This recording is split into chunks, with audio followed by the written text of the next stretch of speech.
Good morning. Welcome to Mashpee's annual Veterans Day ceremony. We have a beautiful day today here to honor our veterans. I'm going to introduce Steve Koglin, who is our local VFW post commander.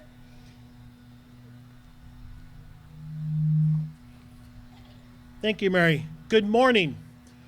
At this time, as I said on Memorial Day earlier this year, being here in this location is fairly new for us. So this is, we're trying things out. Normally we're down there. So at this time, I would like everyone to turn and face the Veterans Garden for the raising of our national flag. All those in uniform, attention! Present arms!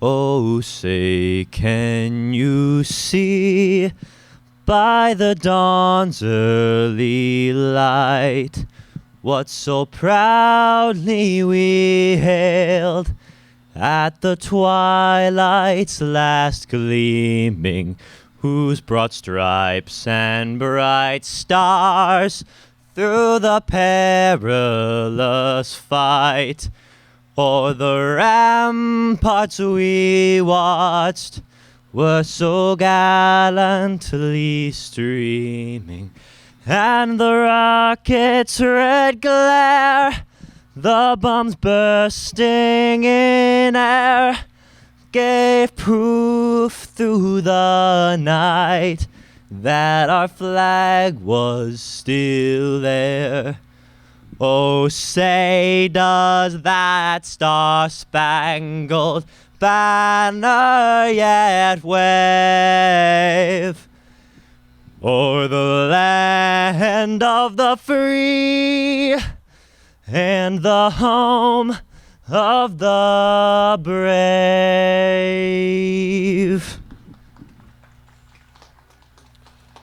Would you all please join me in the Pledge of Allegiance? I pledge allegiance to the flag of the United States of America and to the republic for which it stands, one nation, under God, indivisible, with liberty and justice for all. Order, arms.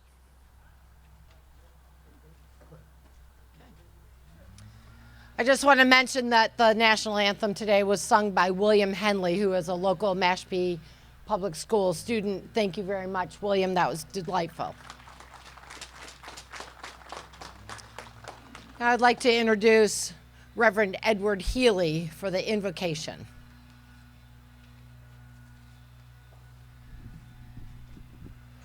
O God of all the nations, we ask your presence among us and your blessing as we gather today to honor all those who have served our country in the armed forces. Fill our hearts with gratitude as we remember those living and dead who have risked their lives to defend freedom and promote justice in our nation and in our world.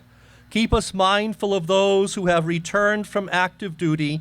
Let us give them the assistance they need to live their lives in dignity and prosperity. Bless all our Gold Star families. May our pledge not to forget the supreme sacrifice made by their loved ones always be a source of true comfort for them. We ask your blessing on all who are presently serving. May they do so with honor and receive the support and respect they so rightly deserve.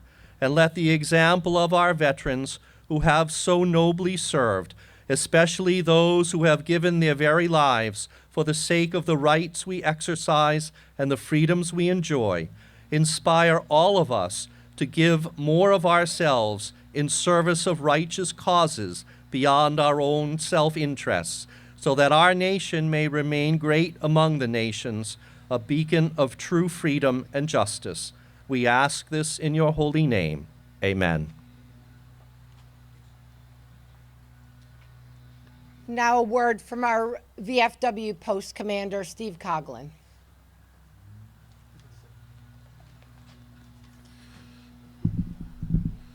Good morning once again. Veterans Day can be traced to the armistice which ended World War I.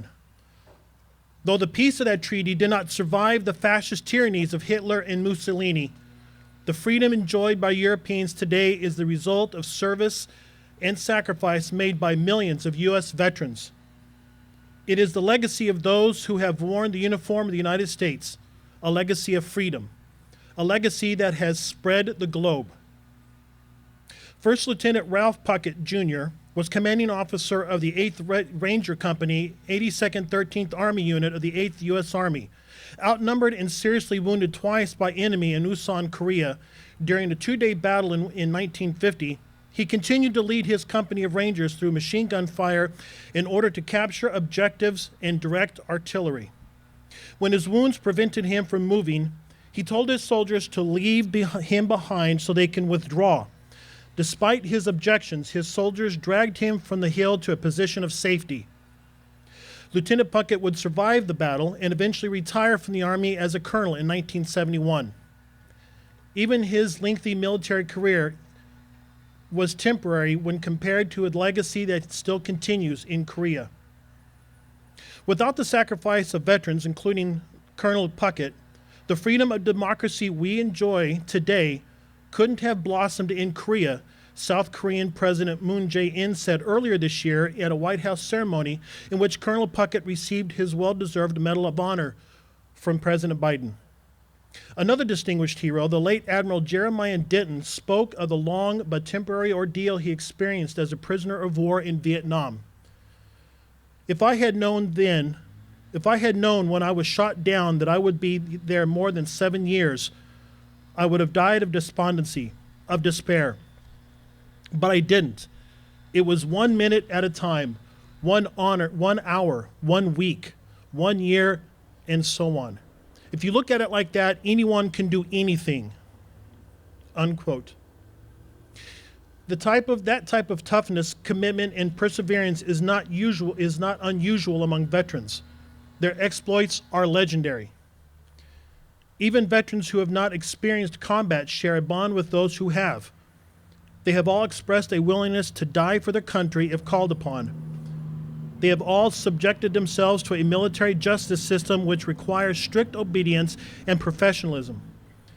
And they have all pledged loyalty to the U.S. Constitution. In the book Walk in My Combat Boots by James Patterson and Matt Eversman, the authors interviewed veterans of various eras and published their accounts. Navy Reservist Ryan Leahy spoke of the rivalry as well as the bond. While on active duty, he felt a sense of dread in 2007 when he was approached by a Marine, Vietnam veteran, in a bar. Quote, "He's going to give me a crap about being a Navy guy," Leahy recalled in the book. Leahy, who had not seen combat, was surprised when the Vietnam vet instead thanked him. When he asked why, the Vietnam vet said, You guys saved my life more times than I can count. I can't tell you of the amount of times we would have died, but we were able to pick up the phone and you guys came in and got everyone out." Leahy would later use that moment to mentor others. Listen, you're not pulling the trigger. You're not doing what you see in the movies, but most people aren't, he would tell his people. What you're doing is keeping the reactor up, getting the F-18 off the deck. You're literally saving people's lives. You're only 1 or 2 degrees away from physically saving someone's life, so you have a little bit more onus and understanding and pride in what you do. We in the Veterans of Foreign Wars welcome and encourage conversations such as these among veterans. Some people call it buddy checks, but we remind all veterans that their service matters. We remind them that their well-being matters, especially to us. Most importantly, we offer our friendship and assistance. Military service by its nature is temporary, but the legacy of that service, however, can benefit generations for centuries. Veterans have given us freedom, security, and the greatest nation on earth. It is impossible to put a price on that, but we must remember them. We must appreciate them. God bless our veterans and God bless America. Thank you. Thank you, Steve. Our next speaker is Sherry Peters, who's the Women's Auxiliary President.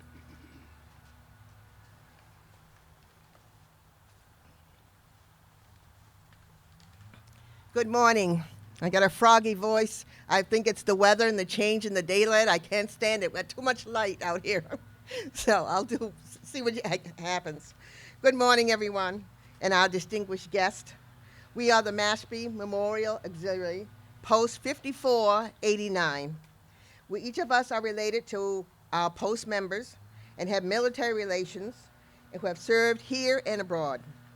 We're here to support the post, to always make aware of their sacrifice to their country, to our country, in securing our freedom and also the freedoms of the allies of the United States. Remembering the brave men and women of the Air Force, Army, Navy, Marines, Green Berets, Merchant Marines, Coast Guard, and now Homeland Security.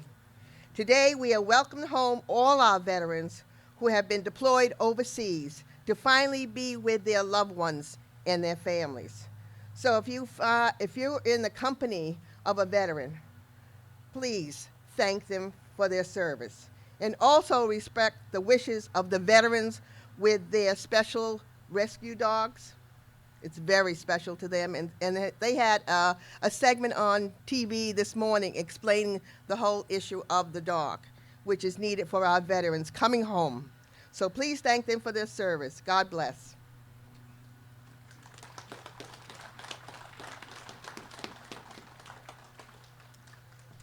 And our next speaker, representing Indigenous people locally and regionally, Seaman Piper Turner II, also known as Gray Elk.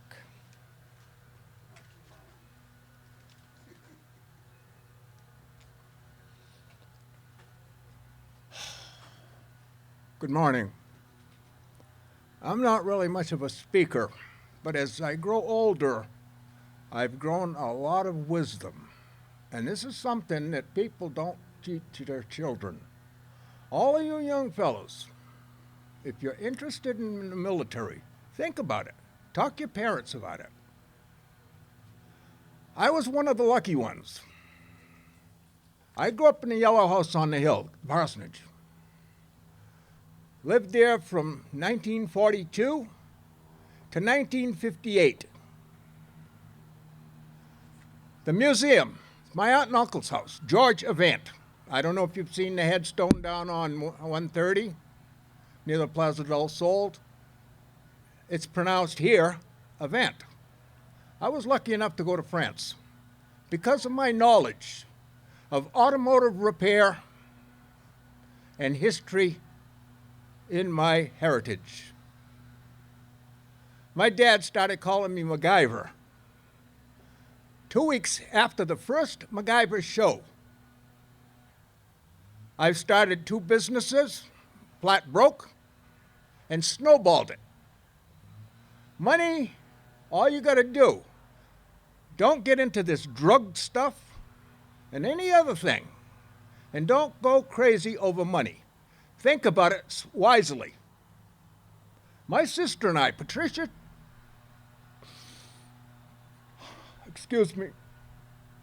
my sister, Princess Kamita, Patricia, Alice Turner. Alice is my grandmother. She was a Bordley, very proud lady. And anybody that knows anything about Benjamin Bordley on the other side of the lake knows that he was a steam wizard, built steam engines. This is where my history comes from. While you kids are all in school, pay attention. One of my favorite things was automotive things that I saw on TV. And then Mr. Wizard. Those were my favorite things. I got bored in high school and I didn't realize why. Because it was no fun anymore. My sister talked me. I was going to go into the Marine Corps or the Navy or the Army, any one. But I decided I wanted to be like my ancestors and a lot of our family here in town. The Fry family. What an honorable family are still. They took a lot of pride in being military men. The Bingham family, same thing. We lost a lot of people during the Civil War. And this is why I'm honoring my regalia today. And the fellows that I showed a lot of tricks to in the Army. Survival. My best friend, Ed Peters, and I went together. I didn't realize that we were going to end up at Fort Dix together. I basically enlisted in 1958 or 59, the late 58, early 59. And I don't know if they have this thing anymore. It was called, what it did was, if you signed up for the military and you took a school of your choice, you were guaranteed, as long as you kept your grades up in school, that you could get the position that you wanted. I ended up going to Aberdeen Proving Grounds. And the things that I learned, the guys down there couldn't believe the knowledge that I had. I could have stayed there and made a lot of money as an instructor. That's quite an honor. But no, I chose to go overseas somewhere. Didn't know, because at the time they had dream sheets. And if you had good grades, you could get your choice where you wanted to go. Well, I had been thought of as being Hawaiian for years. Years. Everybody thought I was Hawaiian because they didn't know the history of Mashpee. Know that I was a Wampanoag, Cherokee, Pequot. I've got more bloodlines that you could think of. The Oakleys. But anyhow, I went on in December 1960, and if anybody's old enough to remember what happened in Times Square, December 1st of the year in January, it was so cold. It was so cold there that when they dropped the flag came down about 4 feet, maybe a little bit more. I can't remember. It's a long while ago. I was only 18 years old, just a few days after turning 18, because I wanted to be a serviceman. And I like your hat, young man. I wore campaign hats when I was a kid. Ask Norman Dice will tell you. I wore Army hats, all kind of stuff, because I wanted to be a military man when I was, and I'm proud of it today, the things that I did, and I don't want to talk too long, because the thing is, what I want to do is tell you, and the main thing is that one of the things I was going to re-enlist to be either a recruiter. I signed up to be a helicopter pilot. And I know I could have done it. I could have taught myself how to do it. I taught myself how to drive tanks, fix them, and everything else. But the thing, what I'm trying to say is that you can do, especially at this age and the knowledge today with the computers and stuff. My grandson was in the Army, 2 of my grandsons. My grandson, Andre Fair Turner.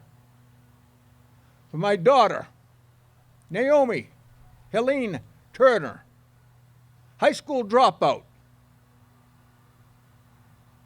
master's degree in nursing, master's degree in pediatric mental health, and an APRN. She can write her own ticket. Her son, he followed my footsteps, and no more than my footsteps, he had another part of me. When I was a young kid, I wanted to build a sailboat and sail around the world. I had big visions, but I got married.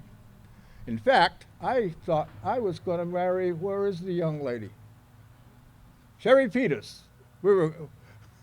I hope I didn't shame her, but I still think the world of her. We didn't get married, and it's a whole long story, but anyhow, You know, she's still a friend, good friend.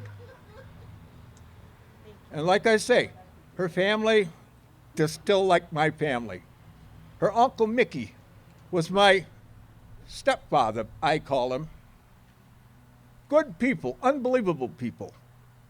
Kurt Fry, another man. His brother, Bert. This family was incredible. I honor them with all my heart. I got to shut up now because I'm going to start crying. Because I also raised my two oldest boys. And I lost my oldest son, who was doing tree work back in 2002. And he fell out of a tree, broke his neck like Christopher Reeves, and outlived him by 16 years. Because of the way that we were brought up, the way I was brought up, I raised my sons. And I'm proud of that today, and the honor that I had from my sons. They didn't go in the military, but there's a whole lot behind my son, Buddy. He got in trouble a few times, but he was an honorable person. The Barnstable police used to say, you know, Buddy never gives us any problem. He got hooked up with the wrong people. And I knew, but it hurt me because his name was Seaman Piper Turner III, and I honor that name. And honor your families, all you young folks. I still honor my families, and I honor friends' families. This world, my mother used to say, this world is going to hell in a handbag. You know what I say? Mom, this world is gone to hell in a handbag. I am trying to help people. I've done things like stop a fellow on Lovell's Lane, where I grew up in with my family, the Brown family. This guy come up behind me, down Quashnet Road and come around Lovell's Lane. And I had just got him around the corner. I look in my mirror, here's this guy coming, like he's going to run over top of me. Well, I got by Craigwell's house on my family's property, and I pulled over. And the guy went, swish. That's a little road and you shouldn't be going 90 miles an hour. I followed him up to 130 by my homestead. He turned left and you'd take a guess where he went. Up to that damn marijuana place. We're going to be all set. This tears me apart what I see with my children. All of these children, they can call me Uncle Buzz, they can call me anything but late for dinner. And I will talk to them. I talk to kids, and I've been doing this for years. This is one of the reasons why I couldn't come here today. I didn't think I was going to make it here, because I was on the phone with a friend of mine who's a veteran.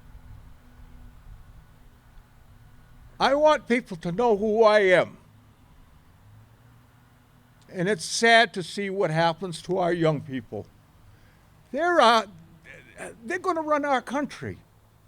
Honor them and teach them their history. I got to get a couple. I'm sorry, but thank you for listening. Thanks. I had to get a couple other people going here. Well, thank you, Mr. Turner, for your service to our country and your family's contribution to Mashpee. Next, our guest speaker is Town Manager Rodney Collins.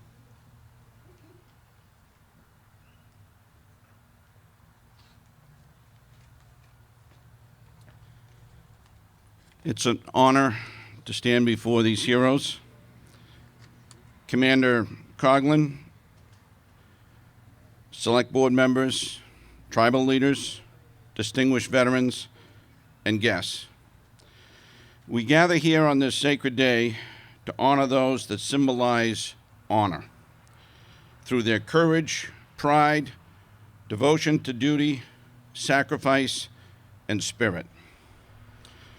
From the shot heard round the world, to the pursuit of justice and equality, to Flanders Field, to the beaches of Normandy, to the shores of Korea, to the swamps of Vietnam, to the deserts of the Middle East, to the mountains of Afghanistan, to the dark shadows of terrorism, and many other battlefields, our veterans have answered the call.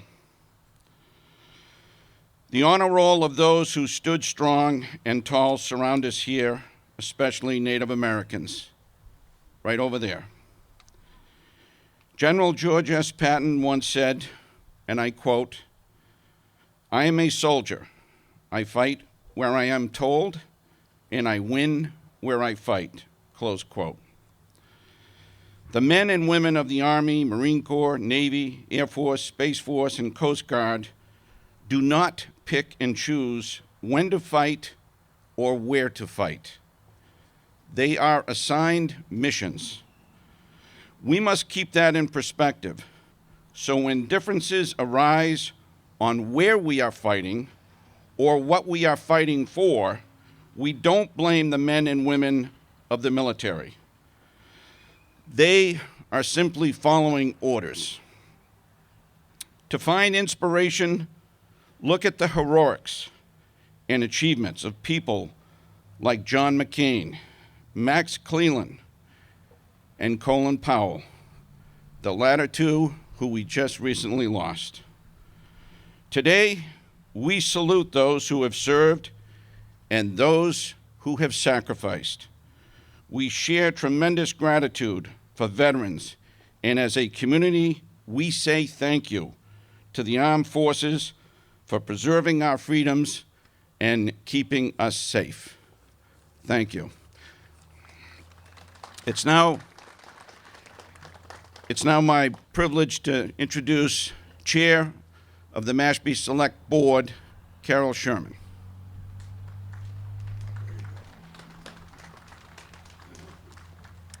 Thank you all for being here today. It's a beautiful day to spend a little bit of time with the people that we want to be with.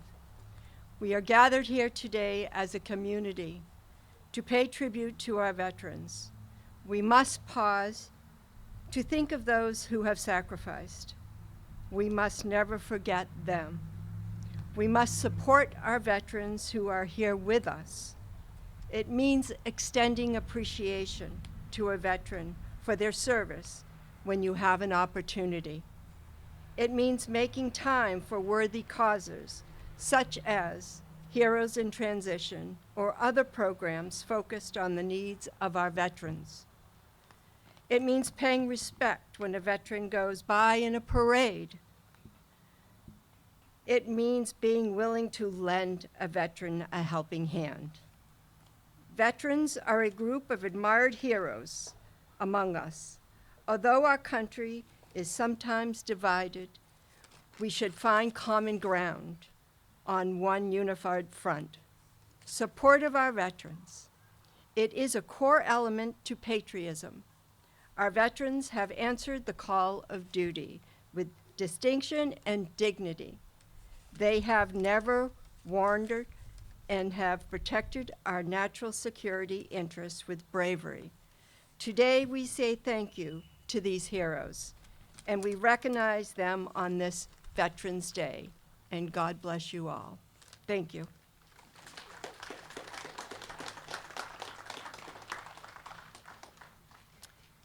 And our final guest speaker today, Staff Sergeant Robert Davis, U.S. Marine Corps.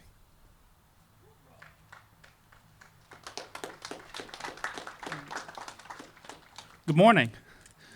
On this day, over 100 years ago, the Great War ended in 1918. Ever since then, we have recognized this day as Veterans Day to honor all who have served or are currently serving in the military. But what does it mean to actually be a veteran? It's a simple enough question, but one with deep and profound meaning. Discipline, courage, and leadership. These are just some of the qualities a veteran displays from their experience. Endurance, hardships, sacrifice. Those events which all veterans have come across. Hearing that last part, why would anyone themselves want to go put themselves through that? If you may, take a moment, look around you, look in the crowd. If you see exactly what I see, it's the next generation. Someone in the crowd is a grandparent, a parent, a son or a daughter. That's what these veterans have chose to protect. As a father, I do what I can to keep my family safe, and I would rather work hard now so my son can have a brighter future. But that's what I'm doing to protect my family and give my family the best possible future. Veterans, they have expanded these same feelings of protection and a better future to friends, to a nation, to people they may not even know. I'll repeat that again. Wanting to give somebody the best and safest possible future. That's what veterans understand down to their core. That level of commitment comes with sleepless nights, tired bodies from working and being away for the holidays. But those sacrifices are always followed by that promise that is to come. Smiles on the faces of loved ones, a safe place to live, as well as the freedom to pursue their dreams. So if you are truly grateful for having the freedom to live like you choose, and you enjoy being safe, and know that you are protected, thank a veteran. It's something that I know will warm their hearts, and knowing that they have made a difference in a person's life. Thank you.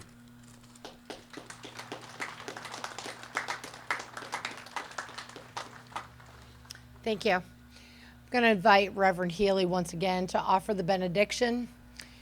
Today, we're taking a moment to honor and recognize those who have lost their lives serving, who have served our country, the home of the free because of the brave. So thank a veteran today and take a moment to think about the sacrifices they've made for our benefit. At the end, the scouts are going to process out to the Veterans Garden, so I'll ask everyone to remain until the scouts process out. Reverend Healey. O God, with grateful hearts and profound respect, we remember today those who serve our nation.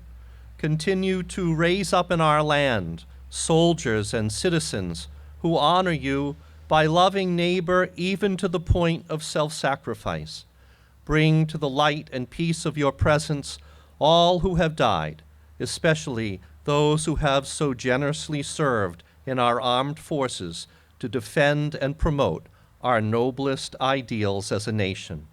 Bless us, the living. Continue to enlighten us with truth, inspire us with courage, fill us with compassion, that we may be promoters of true peace, not only in our land, but in the wider world. Amen.